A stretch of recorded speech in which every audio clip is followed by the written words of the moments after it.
Samarqand viloyatining eng katta tumanlaridan biri Urgutda 600 mingga yaqin aholi istiqomat qiladi.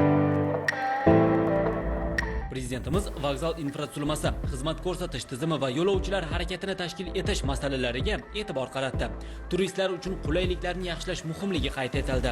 Davlatimiz rahbari shu yerda Urgut tumani faollari bilan samimiy muloqot o'tkazdi.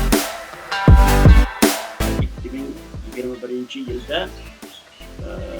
Samarqand viloyatini juda ko'p joylarini, ayniqsa faqatgina bitta qishloq, Keksak qishlog'ini turizm qishlog'i deb e'lon qilinganiga minnatdorchilik bildiraman.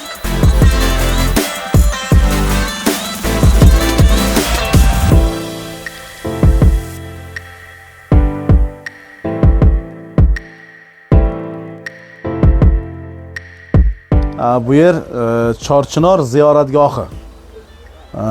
Urgut tumanida joylashgan va Chorchinor mahallasida joylashgan Chorchinor ziyoratgohi.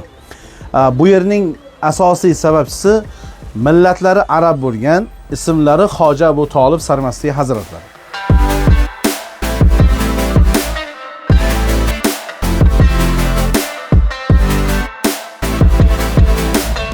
Yoshi 1174 yilini tashkil qiladi. Bu o'sha juda ham uzoq yil muddatni tashkil etgan sari juda ham turistlarning e'tiborini qiziqishlariga sabab bo'lgan. Va bu hozirda ham o'sha o'zini rivojlangan, hozirda ham tirik holda saqlanib kelganligi juda ham bir mo'jiza sifatida qaraladi.